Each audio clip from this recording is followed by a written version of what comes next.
সপ্তাহেরও বেশি সময় ধরে ইরানের উপর টানা হামলা চালাচ্ছে ইসরায়েল ও যুক্তরাষ্ট্র। যুদ্ধের এই উত্তপ্ত পরিস্থিতিতে মধ্যপ্রাচ্য জুড়ে অস্থিরতা বাড়লেও মুসলিম বিশ্বের অধিকাংশ দেশ পরিস্থিতি কেবল চেয়ে চেয়ে দেখছে বলেই মনে হচ্ছে। বিভিন্ন মুসলিম দেশের ইরানের পক্ষে জনগণ বিক্ষোভ, মিছিল, মানববন্ধন, গণস্বাক্ষর সংগ্রহ করলেও মুসলিম সংখ্যাগরিষ্ঠ দেশগুলোর কেউই সরাসরি ইরানের পাশে দাঁড়ায়নি, বরং অনেকেই দেশটিকে আঞ্চলিক স্থিতিশীলতার জন্য হুমকি হিসেবে দেখছে।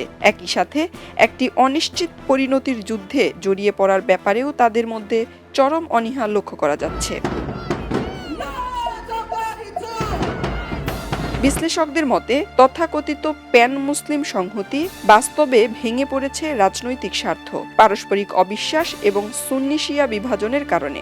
শিয়া অধ্যুষিত ইরান এবং সুন্নি প্রধান আরব বিশ্বের মধ্যে এই বিভাজন বহু পুরনো। অভিযোগ রয়েছে ইরান নিজেই প্রতিবেশী কিছু সুন্নি দেশকে সংঘাতে জড়িয়ে ফেলেছে, যা পরিস্থিতিকে আরও জটিল করে তুলেছে। এছাড়া প্রায় অর্ধ শতাব্দীর ধর্মীয় শাসন ব্যবস্থা ইরানকে মধ্যপ্রাচ্যের শান্তি বিঘ্নকারী প্রধান দেশগুলোর একটিতে পরিণত করেছে, যার ফলে মুসলিম বিশ্বের অনেক দেশই ইরানকে সন্দেহের চোখে দেখে এবং প্রায়শই তাদের প্রতি প্রকাশ্যে শত্রুতা পোষণ করে। 1979 সালের ইসলামী বিপ্লবের পর থেকে ইরান সুপরিকল্পিতভাবে নিজেকে একটি শক্তিশালী ইসলামী রাষ্ট্র হিসেবে গড়ে তুলতে শুরু করে এবং মুসলিম বিশ্বের সংগ্রামের অগ্রনায়ক হিসেবে নিজের ভাবমূর্তি সুসংহত করার চেষ্টা চালিয়ে আসছে।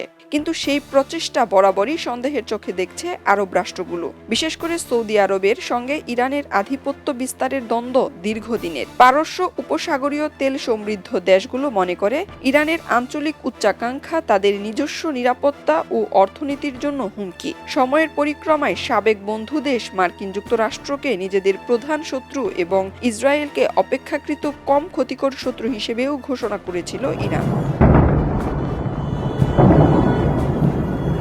অন্যদিকে লেবাননের হেজবুল্লাহ, ইয়েমেনের হুতি কিংবা ইরাকের বিভিন্ন জনগোষ্ঠীকে সমর্থনের মাধ্যমে ইরান প্রতিরোধ অক্ষ গড়ে তুলতেও আরব দেশগুলোর কাছে তা প্রভাব বিস্তারের কৌশল হিসেবেই দেখা হয়েছে। এর সঙ্গে যোগ হয়েছে পারমাণবিক শক্তি অর্জনে ইরানের আকাঙ্ক্ষা, যা প্রতিবেশীদের মধ্যে উদ্বেগ আরও বাড়িয়েছে।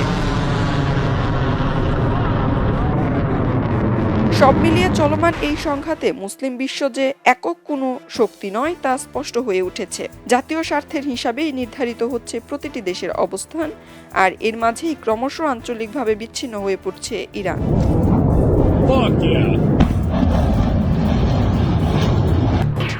এলো খবরের কাগজ, নিখাদ, নির্ভীক, নিরপেক্ষ।